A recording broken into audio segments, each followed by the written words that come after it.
እሁድን አንድ ላይ ቀጥሏል። አሁን ደግሞ ሰዓቱ የተረኛ ሐኪም ነው። የዕለቱ ተረኛ ሐኪማችን ደግሞ ዶክተር ኢብራሂም አህመድ የአጥንትና መገጣጠሚያ ቀዶ ሕክምና ስፔሻሊስት፣ የመገጣጠሚያ ቀየራ ሰብ ስፔሻሊስት ከሉሲ ሕክምና ማዕከል እዚህ ተገኝተዋል። እንኳን ደህና መጡ ዶክተር። እንኳን ደህና ቆያችሁኝ። አመሰግናለሁ።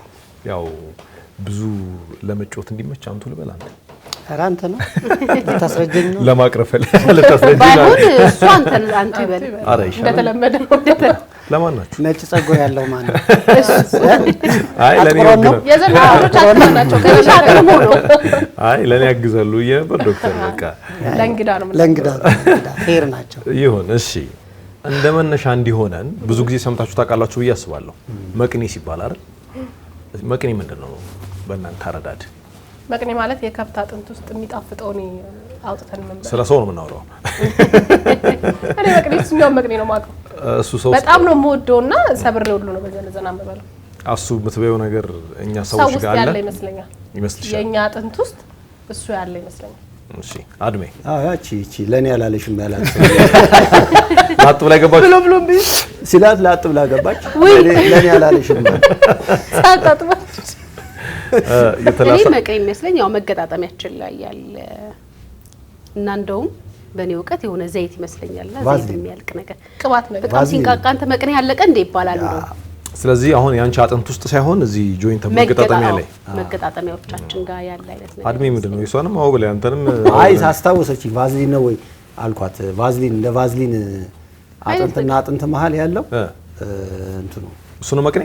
አው እና መቅኒያቸው አለቀ ሲባል ዘይታችን ነገር ኤግዛክትሊ በቃ አይ አንቺ ልክ ነሽ እኮ አንተ እቺ ያመለጠችው አይደለች መቅኒ ነው አንተ የምትለው። አይ ብዬ ነበረ እሷ ባለችው ደግሞ ትዝ አለኝና እንትና እሺ ውስጡ ነው እባክህ የውስጡ ነው አጥንት ውስጥ ነው ያለው የውስጡ ነው። አታሳስቺ ተሳስተሽ የውስጡ ነው ዶክተር ያው አጥንት ውስጥ ነው የሚለው መልስ ትክክለኛ መልስ ነው። መቅኒ የምንለው አድሜ እንዴ እኛ ታዲያ ከቆዳው በላይ እኮ ነው አላለ። አይ አጥንት ውስጥ ነው ያለው። እኛ በራስን ጃጅ መገጣጠሚያ ነው ቅልጥሙ ውስጥ አጥንት አይ ነው የት ውስጥ ይገኛል የሚል ጥያቄ አልቀረበልኝም እንጂ ቅልጥም ነው ብለው እናንተ ያላችሁት አሁን መገጣጠሚያ ውስጥ ጆይንት ፍሉድ ነው የምንለው እንደ ቅባት ሆኖ ፍሪክሽን የሚቀንስ ጆይንት ፍሉድ የምንለው በግም ላይ ሲታረድ ልታዩት ትችላላችሁ። አለ ፈሳሽ አለ በጣም ለብሪኬት የሚያደርግ የፍሪክሽንን ወይም ሰበቃን የሚቀንስ ፈሳሽ ነው። እሱ ጆይንት ፍሉድ ነው። መቅኒ የምንለው ግን መገጣጠሚያ ሳይሆን አገዳው ላይ አጥንቱ ላይ ወይም ደግሞ እዚህ ፍርምባ አካባቢ ቦንማሮ የምንለው የደም ሴሎችን የሚፈጥረው ሴል ነው መቅኒ የምንለው። ከዛ ላይ ነጭ የደም ሴል፣ የደም ሴል እና ፕላትሌት የሚፈጠሩት ከዛ ውስጥ ነው። ስለዚህ ያው ሁላችሁም ሞክራችሁታል። ጥሩ ነው። ከዚህ ቀጥሎ ስማችሁ መጠራችሁ መልሳችኋል። እሺ መቅኒ ደረቀ ሲባልም አዲስ አይደለም እናንተ አይደል? መቅኒ ደረቀ የሚባለው መቼ ነው? ምን ሲሆን ነው? ያው ሲደርቅ ነው እኮ መቼ ምኑ ሲደርቅ? በቃ መቅኒ ሲደርቅ በቃ ሰው በጣም ሲደክም በብዙ ነገር አላቅም ብቻ ግን ለበሽታ በጣም ሩቅ ነገር ይመስለኛልና መቅኒ የደረቀበት ሰው ከመቶ አንድ ተገኘ ከመቶ ሁለት ነው እንደዚህ ነገር የሚያጋጥመው ሲባል ነው እንትን እውቀቱ ያለኝና መቅኒ የሚደርቅ የሚመስለኝ ከልፋት ጾታዊ ግንኙነት ላይ በጣም የሚበረቱ ሰዎች በጣም ጾታዊ ግንኙነትና ብዙ የግብረ ስጋ ግንኙነት የሚያዘወትሩ ሰዎች መቅኒ አንድ አይነት ነው ጾታዊ ግንኙነት ያው እንደነባባሉ ደረቁታል ይጋባሉ እሱ እንግዲህ እሺ እና መቼ ነው ደረቀ የሚባለው? መቼ ነው ደረቀ የሚባለው አላውቅም። ሐኪም ነው ሲያመን መቼ ሲደርቋል ይላል። መቅኒ ሲደርቋል የሚለው ግን በተለያየ ምክንያት እንደሚደርቅና የሆነ እንደ ዶኔሽን ራሱ ቦን ማሮ ከአንድ ሰው ወደ አንድ ሰው ሲሰጥና ምናቃለው ያንዱ ደርቆበት ይሁን አልቆበት ብቻ እንደዚህ መቅኒ ይሰጥም ካንቺ አላቅምና አይ መቅኒ ይለግሳል። አሁን ካላችሁት ነው ደረቀ የተባልሽው እኔ ተብያ አላቅም። እሺ የተባለስ የሰማሽው ምኑን ታሙ ወገቤን ጉልበት ምናምን ይላል። ግን ከተነሳችሁበት አንፃር ለምሳሌ ጉብዝናው ሲበረታ መቅኒ ይደርቃል። ምክንያቱም ከጠየቀኝ ማለት ምክንያቱ እሱ ከሆነ ጉብዝናው ሲቀንስ ምልክት ሊሆን ይችላል ይችላል አድሜ ከብዷል አይደለም እንግዲህ በልምድ የሰማሁትን ነው ምን እና ብዙ ጊዜ ቅድም ላይ እንዳለሽው ቋቋ ሲል መቅኔው ደርቆ ነው ያቺ ዘይቷ የምታገናኘው ዘይት የሷ ችግር ይመስለኛል። ቋቋ ሲል መቅኔው ደረቀ የሚባል የሚመስለኝ በልምድ የሰማሁትን ነው። አንተማ አልደረስክም። አይ አድሜ ወደኛ ጠጋ እያልክ ነው። አይ ዶክተር አንተም ግን ወደሱ እያደላ ነው እንጂ ጫፍጫፉን አላልኩትም እንዴ? ስለ ጆይንት ምንም ነበር ማደላው። ምንም አላልኩሽ።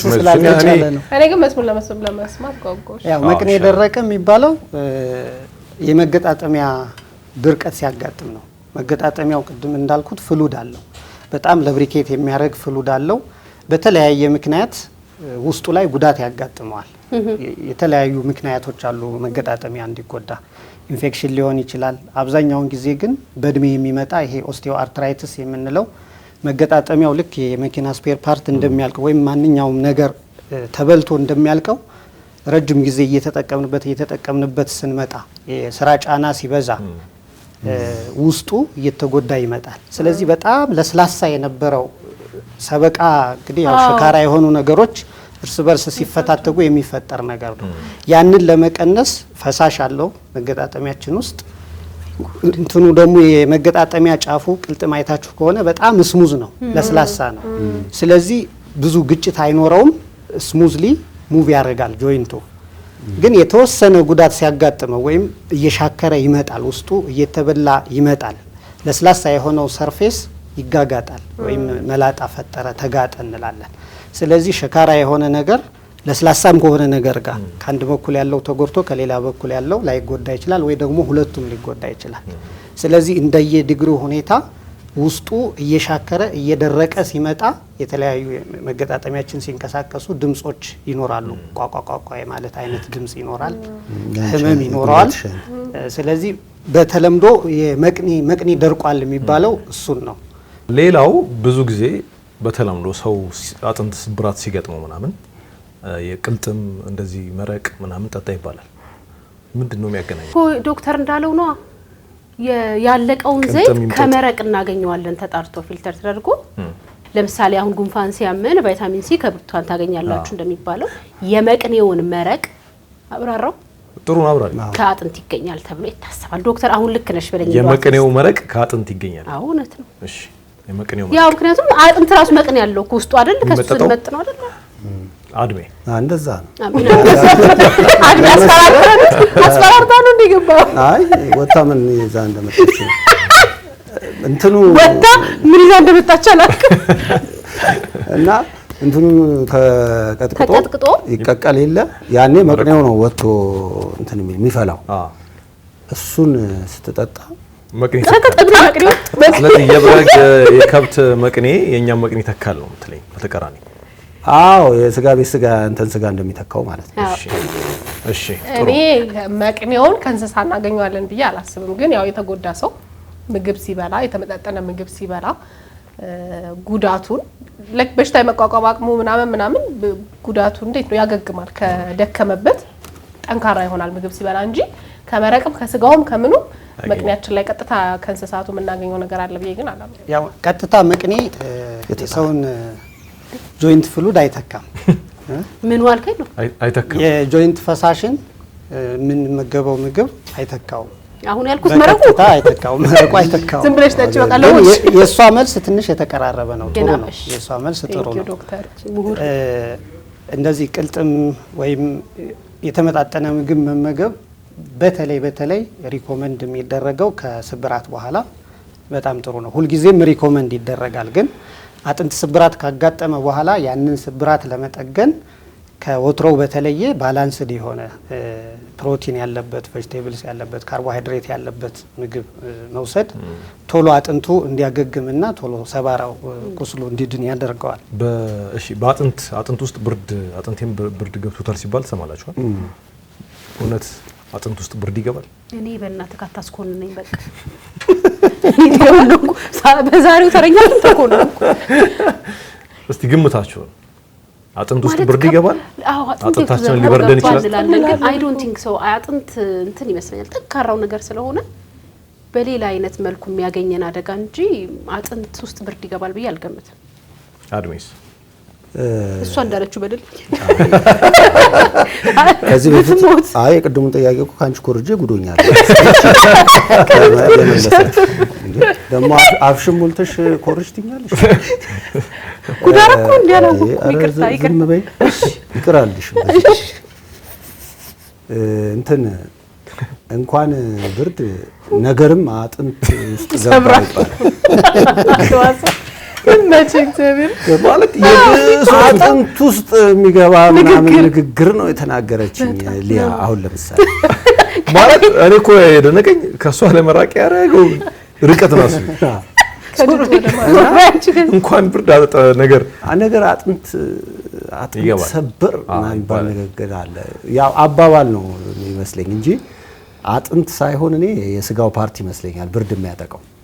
መጣ እኮ ነው እንደሱ እኮ ነው። አጥንት ይሄን ሁሉ ብላ እኮ ተመለሰ። እቺ አንተና ስትወጣ ይሄን ሁሉ ብላ እሷን የደገምከው። እሺ እኔም የተለየ ሀሳብ የለኝም። አጥንትን ብርድ የሚመታው አይመስለኝም። ግን በተለያየ አጋጣሚ ወይ ከቅዝቃዜ የሚመጣብን ህመም ካለ ካመመን የሆነ ቦታ ላይ ቅዝቃዜ ተሰምቶን ካመመን በተለምዶ አጥንታችንን ብርድ መታ እንላለን እንጂ ስፔሲፊክሊ አጥንትን የሚመታ ብርድ ያለ አይመስለኝም። አጥንት በብርድ የሚመታ አይመስለኝም። አጥንት በከዘራ ነው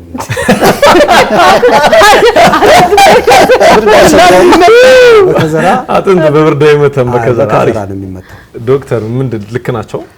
ያው በጣም እየጎበዙ ነው። ጎበዝ ተማሪዎች እየታየ ነው። ጎበዝ ታካሚዎች እየጎበዙ ነው ብሎ ቀስ አድርጎ እኮ ነው የሚያስገባልን ታውቃለህ። አይ ጥሩ ነው። አሁን ኦልሞስት በትክክል መልሳችኋል። ማለት ግን ምንድነው አጥንቴ ብርድ ሳበ ወይም ብርድ ይለኛል፣ አጥንቴን ይቀዘቅዘኛል የሚል የሕክምና ታሪክ ብዙ ጊዜ እንሰማለን እኛ።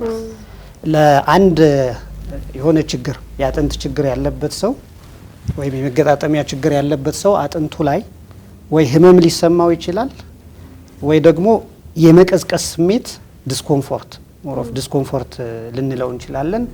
ብርድ እየሳበብኝ ነው እየቀዘቀዘኝ ነው የሚል ያው ቅዝቃዜም ሲበዛ ወደ ህመም ኢንተርፕሬት ይደረጋል አይደል? ሙቀትም ቅዝቃዜም ሁሉም ነገር ከልኩ ሲያልፍ ይሄ የሚሆንበት አጋጣሚ አለ። ያው ታካሚዎች የሚሰጡት ታሪክ ምን ለማለት ፈልገው ነው? ያው ውስጡን ህመም አላቸው፣ የሆነ እረፍት የሚነሳ ህመም አላቸው ማለት ነው። በቅዝቃዜ መልኩ ኢንተርፕሬት ሊደረግ ይችላል፣ በሙቀት መልኩ ኢንተርፕሬት ሊደረግ ይችላል። ወይ ደግሞ ይሄ እንደ ጉንዳን ይሄድብኛል፣ ይበላኛል፣ ያቃጥለኛል ሊሉ ይችላሉ። የህመም አይነት ነው ዞሮ ዞሮ። ይሄ የሚሆንበት ምክንያት ያው ወይ አጥንቱ ላይ ወይ መገጣጠሚያው ላይ ቅድም ከገለጽናቸው ከአርትራይትስ ችግር የተነሳ ሊሆን ይችላል። አርትራይትሱም በእድሜ የሚመጣ አለ።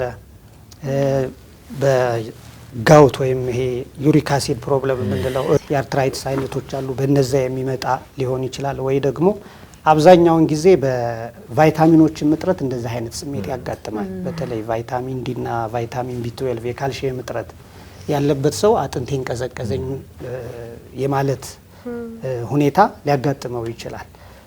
ድንገተኛ አደጋዎች ሲደርሱ የመሰበር ወይም የመውለቅ ሊሆን ይችላል። ወዲያው ልናደርግ የምንችለው ወይ ማሰር ነው ወይ ማሸት ነው። እዚህ ላይ የእናንተ ሀሳብ ምንድን ነው? አጥንቱ ሲሰበር ነው ስብራት ሊሆን ይችላል፣ ውልቃት ሊሆን ይችላል። በተለያየ አጋጣሚ አደጋዎች ይደርሳሉ። ግን እንደ መጀመሪያ እርዳታ ብለን በተለምዶ የምናደርጋቸው ብዙ እገዛዎች አሉ። ወይ ማሰር ሊሆን ይችላል፣ ወይ ማሳሸት ሊሆን ይችላል፣ ወይ ማሸት ሊሆን ይችላል። እዚህ ላይ እናንተ ሀሳብ ምንድን ነው? ያው ፈርስት ኤድ ያው እዚሁ ልጨምርበትና ወይ የተሰበረ ቤተሰብም ወይ እናንተም አጋጥሟችሁ ሊሆን ይችላል። ምን አረጋችሁ? ገጥሟችሁ ካወቀ ምን ታደርጋላችሁ? እኔ አሁን በቅርብ ልጄን እንደ ወለምታ ነገር ያው ፋይናሊ ስንሄድ ግን እንደ እንትን አይነት ነገር ነው አሉ የአጥንት መሰንጠቅ። ግን ወዲያው ሊደረግ የሚችለው እኮ እንደ እንትናችን እስር ነው የምናደርገው ቦታውን አይደል? ብዙ እንትኖቹ ላይ እንትን የለንም እኮ እውቀት የለንም። አንዳንድ ነገሮች ላይ እስር እናደርጓል ወይ በበረዶ። እኔ በረዶ ይቀናኛል ለየትኛውም አይነት ነገር ቶሎ በረዶ አረግበትና ስንጥቃት ይሁን መውለቅ መሰበር እኮ እናንተ ጋር እስከምንደርስ አናቆም ዶክተር። ሶ እንደ ፈርስት ኤድ እንትን እናደርግና በበረዶ ስር አድርገን እናንተ ጋር እንመጣለን። እናንተ ስም ትሰጡታላችሁ አይደለም እንዴ? አታረጊም እንዴ አንቺ? ለምን እንዳክሽ ማሰብኩ ነው። አይ እንደ ህመሙ ይለያያል። አሁን ሊያ እንዳለችው ነው። የሆነ ነገር መጥቶት እብጠት ምናምን ከሆነ በረዶ ልናረግ እንችላለን። ግን እኔ አሁን በቤተሰቤ የመኪና አደጋ በጣም ከባድ የሚባል የመኪና አደጋ ደርሶበት ነበር ወንድሜና በጣም ከፍተኛ ጉዳት ስብራት ምናምን እና በወቅቱ የነበሩ ሰዎች በቃ ቀጥ አርጋችሁ እንደዚህ ምንም ነገር አትንኩ፣ አጥንቱንም አትንኩ፣ ማሰርም አይቻልም እና አንድ የሚያቅሰው ስለነበረ ሰው ሲረባረብ ለማሰር ምናምን ነው ቀጥ አርጋችሁ እና እንደዚህ ትልቅ መኪና ላይ ቀጥ አርገን አስተኝተን ሆስፒታል እንደወሰድ ነውና ጥሩ አምጥታችሁታል እንዳሉን ትዝ ይለኛል።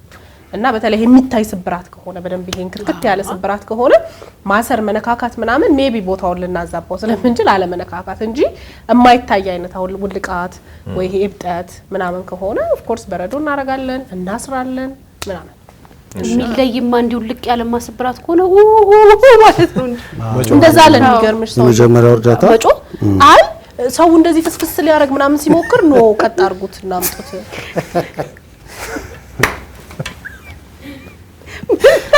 የመጀመሪያ እርዳታ መጮ ነው ይላል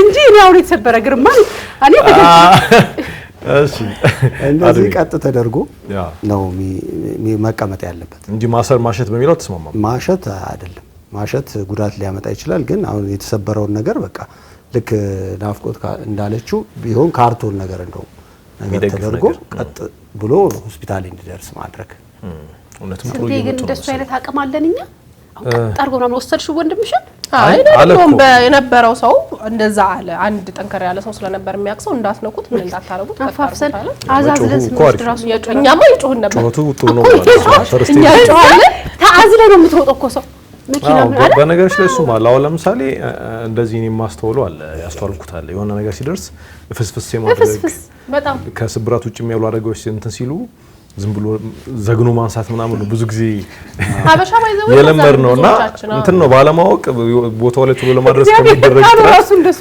አፋፍሽ ሆስፒታል ወሰድኩ እንደዛ ነው ይባላልና ብዙ ጊዜ አደጋ ሲደርስ ነገር ምናልባት ሐኪሞች ቢያዩት ሊስተካከል የሚችለው ነገር እኛ አበላሽተናል ኤግዛክትሊ አምቡላንስ ሰራተኞች የሚጠቅሙት ለዚህ ነው እነሱ ከቦታው ሲያነሱት በጣም ብዙ ነገር ቀንሰው በጣም ብዙ ችግር እንዳይደርስ አድርገው ያነሱታል ያነሰው ዶክተር ጥሩ እየመጡ ነው ጥሩ እየመጡ ነው ሙያህን እናሰጋለን አይደል ተተኪ ቀላል አይደለም ጥሩ ነው ያላችሁት ነገር ትክክል ነው ግን ሁሉም ሰው ይሄን በዚህ አንደርስታንዲንግ ልክ አይደለም አሁን እናንተ በተወሰነ መልኩ ስለ ሕክምናም የሆነ ኖሃው ያው እዚህ ሚዲያ ላይ የሚሰራ ሰው በብዙ ነገር ከብዙ ቦታ የተወሰነ ነገር ይኖረዋል ከዛ አንፃር ነው የተለመደው ነገር ብዙ ጊዜ ማሰር ነው አሁን እኛ የሚያጋጥመን ችግር ማሰር በከፍተኛ ውጥረት ማሰር ስብራት ያጋጥማል ወይ ውልቃት ያጋጥማል ያ በደንብ ሲታሰር በደንብ ይገባል የሚል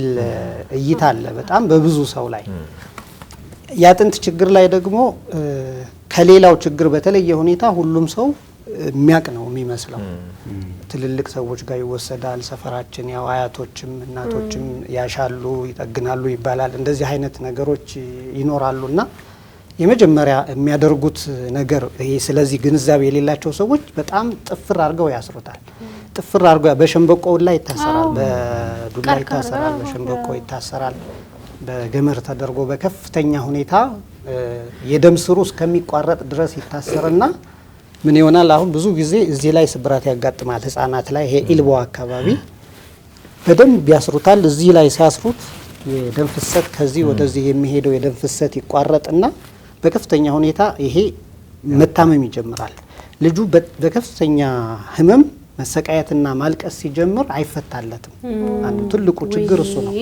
እየገባለት ነው እየዳነለት ነው ተውት ይባላል ግን እየሞተ ነው የሚሆነው የደም ፍሰት ስለማያገኝ ወደዚህ ያለው እየጠቆረ ይመጣል እየጠቆረ ሲመጣ ጋንግሪን የምንለው እሱ ነው በጣም ብዙ ልጆች አካላቸው የሚቆረጠው በዚህ የተነሳ ነው በከፍተኛ ሁኔታ በማሰር ማለት ነው ስለዚህ እንዳላችሁት መታሰር የለበትም መደገፍ ግን አለበት ስብራት በከፍተኛ ሁኔታ የሚያመው አጥንት ከተሰበረ በኋላ ሲንቀሳቀስ ነርቭን ስጋውን የደም ስሩን ጡንቻውን የመቆራረጥም ባህሪ ያለው ሻርፕ ነው አጥንት ሲሰበር አይታችኋል ሻርፕ ስለሆነ እዛ አካባቢ ያሉትን ስትራክቸሮች እንዳይቆርጣቸው ቀጥ አርጎ ከተቻለና ድፍረቱ ካለ ሳብ አርጎ መያዝ ቀጥ አርጎ መያዝ በሚደግፍ ነገር በጣም ሳይታሰር በሚደግፍ ነገር መደገፍ እና ወደ ጤና ተቋም ይዞ መሄድ አድሚ አሁን ያለው የሆነ መደገፍ ያላቸው አምቡላንሶች እነሱ ልክ እንደመጣ አሁን የአከርካሪ አጥንት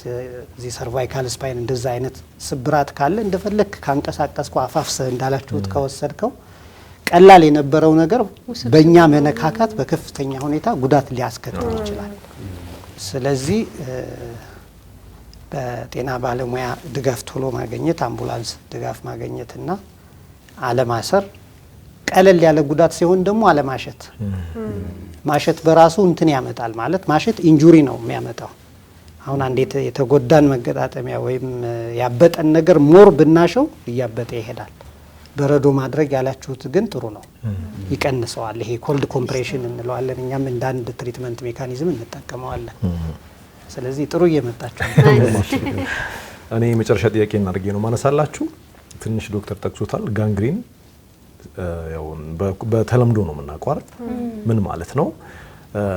ሌላ ደግሞ የአጥንት መበስበስ የሚባል ነገር ሰምታችሁ ታውቃላችሁ? ያጋጥማሉ? ጋንግሪን ከሆነ ከቲታነስ ነገር የሚፈጠር ነገር የእውነት ማቀው ሰው ስላለ ነው። በቀላል ነገር መሻል እየተቻለ የሆነ ነገር ወጋው ተባለ ሚስማር ነገር፣ ከዛ ያ ነገር በጊዜ ስላልታከመ የሆነ ኢንፌክሽን ፈጠረ። ከዛ ኢንፌክሽኑ ራሱ እያደገ መጥቶ በቃ ጋንግሪንና እግሩ ተቆረጠ። በጣም የቅርብ ጊዜ እንትን ነው ማስታወሰውና ጋንግሪን ማለት እኔ በኢንፌክሽንና በትንሽ ነገሮች መታከም የሚገባቸው ነገሮች ጊዜያቸው ሲያልፍ የሚያመጣው በሽታ አይመስለኝም። የአጥንት መበስበስ ሲባል ሰምተሻል? የአጥንት መበስበስ ሲባል ሰምቼ አላቅም፣ ግን በኋላ ዶክተሩን ጠይቀዋለሁ ከሱ ጋር ተያያዥ ነገር።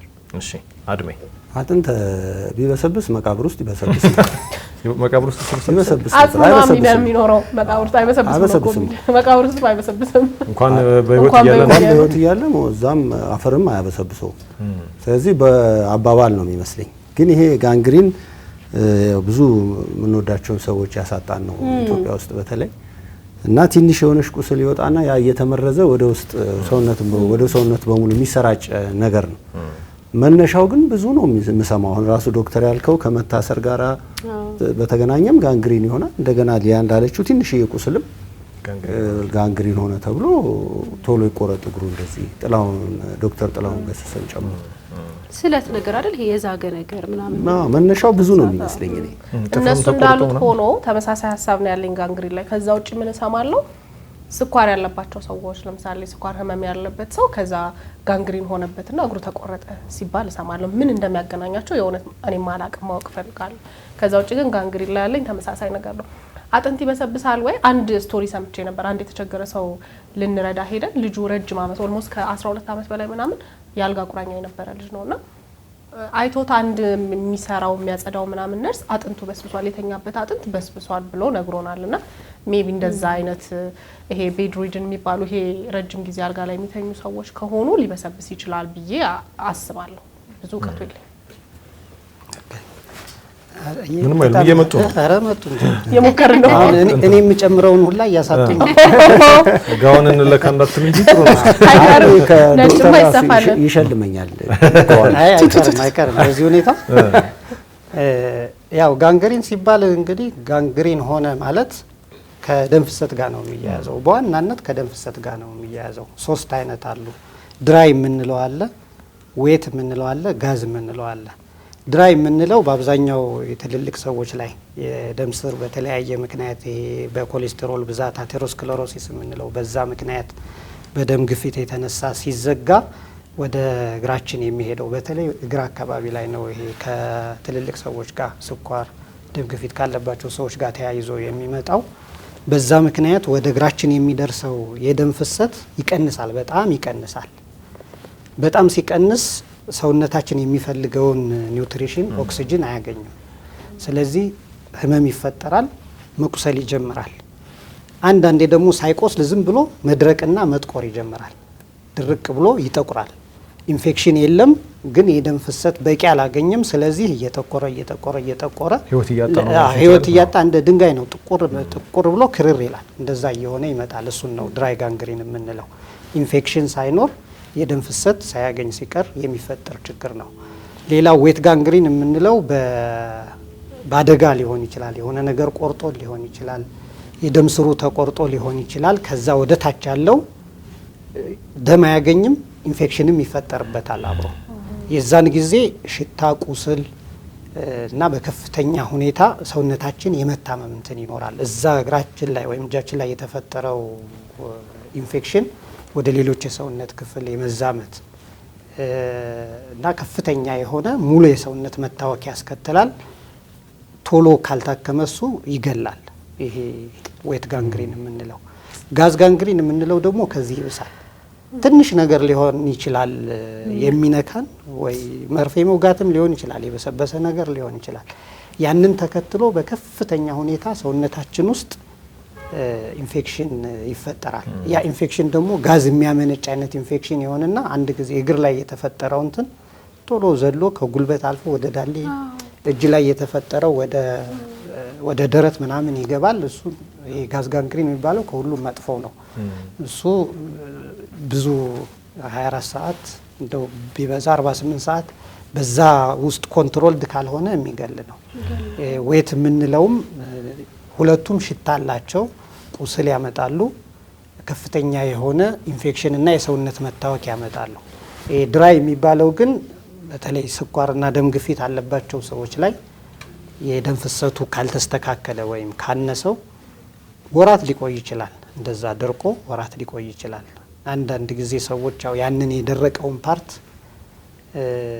እንትን ማድረግ የጣት ገማ ተብሎ ተቆርጦ አይባልም የሚባል ብሂል አለ። ግን እሱ ትክክል አይደለም። አሁን ከገማ መቆረጥ ነው ያለበት፣ ሌላውን ለማዳን ሌላው እንዲተርፍ ማለት ነው። እሱ ካልሆነ ሌላውን እያወከው ወደ ላይም እንትን እያለ ነው የሚድን ይመስላቸዋል። አሁን አይ እየዳነ ነው ምናምን ተስፋ ያው ሰውነትን ማጣት ከባድ እንትን ስለሆነ የሚድን ይመስላል። ግን ዋንስ ከሞተ በኋላ ሰውነት አይመለስም። መቆረጥ ነው የመጨረሻ። ቶሎ መነሳት አለበት። ሌላውን ሳይጎዳ እንዳይበክል ታች እያለ ማንሳት ያስፈልጋል። ያንን ሌላውንም እንዳለ ችግሩን ለማከም ማለት ነው። የአጥንት መበስበስ የሚባለው አጥንቱ ብስብስ ብሎ አይፈረፈርም፣ ግን የደም ፍሰቱን ያጣል። የደም ፍሰቱን ሲያጣ ምን ይሆናል? ይሄ ነገር በብዛት የሚከሰተው የዳሌ መገጣጠሚያ አጥንት ላይ ነው። አልፎ አልፎ ሌሎች እጅም እግርም ላይ ትናንሽ አጥንቶች አሉ። እነሱም ጉልበትም አካባቢ እንደዛ አይነት ነገር ሊያጋጥም ይችላል። በአብዛኛው ግን የዳሌ አጥንት ጭንቅላት መበስበስ የምንለው ሁኔታ አለ። እሱ ምንድነው የሚሆነው?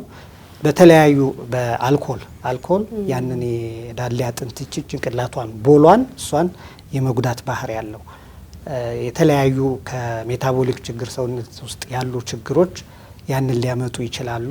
እንደ ደም ሴል መዛባት አይነት ችግሮች እሱን ሊያመጡ ይችላሉ። በአብዛኛው ደግሞ አሁን እኛ ሀገር ላይ በጣም ኮመንሊ የምናየው በመድኃኒቶች በተለይ ለዚህ ለህመም የሚሰጡ መድኃኒቶች ስቴሮይድ የሚባሉ መድኃኒቶች አሉ። እነሱ በጣም ለህመም በጣም ፍቱን ናቸው፣ ግን ተያያዥ ችግር አላቸው። እንደውም አንዳንድ ጊዜ ምንድነው እጁ መድኃኒት ነው ምናምን እንዲባል ይሄ ጠንካራ የሆኑ አይነት አንቲ ፔኖች መስጠት እየተለመደ የመጣበት ነገር አለ። ይሄ የዚህ ሳይድ ኢፌክት የሚመጣው እኛ ጋር ነው። መድኃኒት የሚሰጠው ባለሙያ ያንን ብዙ ላይ ያስተውለው ይችላል። ስለዚህ መድኃኒት ሲሰጥ ካለው ችግር ጋር አፕሮፕሪየት የሆነ ሞር በጣም ምስጋና ለማግኘት ምናምን መድኃኒት እንዲሰጥ ሪኮመንድ አይደረግም። ስለዚህ ይሄ መድኃኒት ረጅም ጊዜ በተደጋጋሚ የሚሰጥ ከሆነ የነዚህን ጥቃቅን የደም ሴሎች ይዘጋቸውና የዳሌ አጥንት ጭንቅላቱ ይሟሟል። ያው መበስበስ የምንለው እሱን ነው እንጂ አድሜ እንዳለው ያው አጥንት አይበሰብስም። ግን ኖርማል ይሄ ሰርክል እንትኑን ያጣና ጠፍጣፋ ይሆናል። በዛው አካባቢ ላይ ጉጥ ነገሮች ማብቀል፣ ፋይናሊ አርትራይትስ ማምጣትና ማስነከስ፣ እንቅስቃሴ መግታት፣ ከፍተኛ የሆነ ህመም መፍጠር ያጋጥማል። እንደዛ አይነት ነገር ስቴጆች አሉት። አሁን ቀለል ያለ ነገር ከሆነ ገና መጀመሪያ ቶሎ ህመሙ ሲፈጠር ይሄ ችግር ሲፈጠር ቶሎ ከታወቀ በቀላሉ ሪቨርስ ሊደረግ ይችላል በህክምና በቀላል ህክምና በቀላል ሰርጀሪ። ዘግይቶ ከመጣ ግን የዳሌ አጥንቱ በጣም ተጎርቶ ከፍተኛ ደረጃ አርትራይትስ ፈጥሮ ከመጣ የምናደርገው ነገር ጆይንቱን ሪፕለስ ማድረግ ነው። የዳሌ መገጣጠሚያ ቅየራ አሁን ሰክሰስፉሊ በጣም እየተሰራ ያለ እጅግ ፍቱን የሆነ እንትን ነው። በጣም የአካል ጉዳተኛ የሆነውን ሰው ወደ ኖርማልነት የሚመልስ ሰርጀሪ ነው። እሱ ይሰራል። ግን ያ ነገር ሀፕን ሳያደርግ እሱም ዝም ብሎ አይደለም፣ በጣም ኮስቲ ነው እንትኑ ራሱ ሰርጀሪውም ኤክስፔንሲቭ ነው። እዛ ጋር ሳይደረስ ቶሎ ወደ ህክምና አቴንሽን በመምጣት አርሊ ላይ እያለ ሪቨርስ ማድረግ ይቻላል። የአጥንት መበስበስ የምንለው እሱን ነው። በጣም ጥሩ። እኔ ጨርሻለሁ። እናንተ ግን እኔ ሳላነሳ ቀርቼ ቢነሳ የምትሉት ጥያቄ ካለ እድል ስጣችሁ። የአጥንት መሳሳትስ ዶክተር? አጥንት መሳሳት የሚባለው ነው በጣም በቅርብ ማቃቸው ብዙ ሰዎች የአጥንት መሳሳት ይሉኛል። አሁን ደግሞ በጣም ተደጋጋሚ የምሰማው ነገር ነውና እንዳልከው መበስበስ ማለት መጠፍጠፍ ከሆነ ወይም ብርድ የማይገባው ከሆነ አጥንት በዛ ደረጃ ጠንካራ ነገር ከሆነ መሳሳትስ ማለት?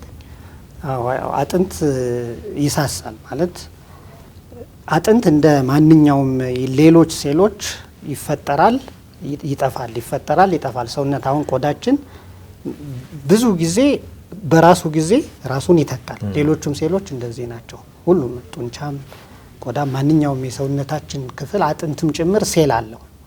ስለዚህ ያ ሴል ኤጂንግ ሲያጋጥመው ራሱን ይተካል፣ ታይምሊ ራሱን ይተካል። ራሱን ሲተካ ግን በቂ የሆነ ኒውትሪሽን ማናገኝ ከሆነ እየሳሳ ይመጣል። አብዛኛውን ጊዜ ትልልቅ ሰዎች ላይ ነው ይሄ የአጥንት መሳሳት የሚከሰተው። የተለያዩ የሆርሞን ለውጦች ይኖራሉ። እድሜ እየጨመረ ሲመጣ በተለይ ሴቶች ላይ ሞር ኮመን ነው። ከሆርሞን የወር አበባ ፍሰት ከቆመ በኋላ የሚፈጠሩ የሆርሞን ለውጦች ይኖራሉ። እነዛ አጥንታችን ውስጥ የተጠራቀመውን የካልሽየም ክምችት ራሱን እንዳይተካና እንዲሸረሸር ያደርጉታል። አብዛኛውን ጊዜ እሱ ህመም አይኖረውም። ይሄ የአጥንት መሳሳት ወይም ኦስቲዮፖሮሲስ የምንለው ነገር ምንም ሲምፕተም አይኖረውም። ምናልባት የመጀመሪያ መገለጫው ስብራት ሊሆን ይችላል። ዳሌ አካባቢ ላይ አከርካሪ ላይ የሚሰበሩ ሰዎች አብዛኛው በአጥንት መሳሳት የተነሳ ነው። ወይም እድሜው እየገፋ ሲመጣ ቀጥ ብሎ የነበረው መጉበጥ ይጀምራል። ያ ማለት የአከርካሪው ወይም ቨርተብራል አጥንቱ ኮላፕስ እያደረገ ሰውነትን መሸከም አይችልም፣ ወይ ደግሞ በቀላሉ ኖርማል ሰው ወድቆ በማይሰበርበት ጉዳት ይሰበራል። ይሄ ከአጥንት መሳሳት ጋር የሚፈጠር ችግር ነው። ስለዚህ እንደዚህ አይነት ምንድነው ማንኛውም ሰው ከተወሰነ ኤጅ በኋላ ላይ ከ50 60 ዓመት አካባቢ ያለ ሰው እነዚህን ነገሮች ፎሎ ማድረግ አለው። የራሱ ዳያግኖስ የምናደርግበት ዴክሳስካን የሚባል አለ። ወደ ሕክምና አቴንሽን በኤኒ ሚንስ ከመጣ እግረ መንገዳችንን ያንንም እናያለን። ለሌላም ምክንያት ሊሆን ይችላል። ለራጅ ስናነሳው እዛ ላይ ሲግኒፊካንት የሆነ በራጅ ራሱ በቀላሉ ቶሎ አይታወቅም። በጣም ከፍተኛ ደረጃ ላይ ሲደርስ ከ30 ከ40% በላይ ያጥንታችን ማስ ካለቀ በኋላ ነው በራጅ ራሱ የሚታወቀው። ስለዚህ እንትንን መጠበቅ፣ ፊዚካል ኤክሰርሳይዝ ማድረግ፣ ፖስቸርን መጠበቅ፣ አመጋገብን ባላንስድ በማድረግ ፕሪቬንት ብናረገው ነው ጥሩ የሚሆነው። ሞር ፕሪቬንቲቭ ላይ ነው የሚሰራው። አዘርዋይስ የመጀመሪያ መገለጫው በተለይ አሁን ይሄ ሪስት አካባቢ ዳሌ አካባቢ የሚፈጠሩ ስብራቶች እናቶች ላይ ይበዛሉ። በዚህ በአጥንት መሳሳት የተነሳ ነው የሚፈጠሩት። ዳሌ ቅየራ ስትል ነበርና እንዴት ነው የሚቀየረው? ከአንዱ ወደ አንዱ ሰው ነው የሚተካው ወይንስ ምንድነው? አዲስ ዳሌ ነው የሚተካለት? ቅየራው ራሱ ምንድነው የሚለው። ከዛ ውጭ እንግዲህ ቅድም ከሉሲ እንደመጣ ስንት ያስተዋውቆን ነበርና አንዳንድ ሰርጀሪዎችን ያለው ለምሳሌ በአፈጣጠር በተፈጥሮ ምክንያት ሊሆን ይችላል፣ በተለያየ ምክንያት ወይ ያጎነበሰ ልጅ ወይ እግራቸው ሙሉ ለሙሉ ወደ ኋላ ይዞሩ ልጆች ተመልሰው ተስተካክሎላቸው ከአካል ጉዳት ሙሉ ለሙሉ ወደ ጤነኛነት ሲመለሱ ያለውና እነሱ ፕሮሲጀሮች ምንድናቸው? የመገጣጠሚያ ቅየራ የሚባለው ከሌላ ሰው እንደ ትራንስፕላንት እንደ ሬናል እንደ ሊቨር አይደለም። አርቲፊሻል ጆይንት ነው የምናስገባው። በቴክኖሎጂ በደንብ የተፈተነ ከሰው አካል ጋር ኮምፓቲብል የሆነ ለረጅም ጊዜ ሊያገለግል የሚችል 30-40 ዓመት ሊያገለግል የሚችል ፕሮባብሊ እድሜ ልክ አብዛኛው እንደዚህ አይነት ነገር የሚያጋጥሙት ሌት ኤጅ ላይ ስለሆነ የሚሰራውም ከ20 ከ30 ዓመት በላይ ስለሆነ አብዛኛዎቹ ሰዎች ተሰርቶላቸው እድሜ ልክ ሊገለገሉበት የሚችሉ የአርቲፊሻል ቴክኖሎጂ ነው። ሜታል ኢምፕላንት ነው። ከተለያየ ንጥረ ነገር የሚሰሩ አርቲፊሻል ጆይንቶችን ነው የምናስገባው እንጂ ከሰው ወደ ሰው አይደለም።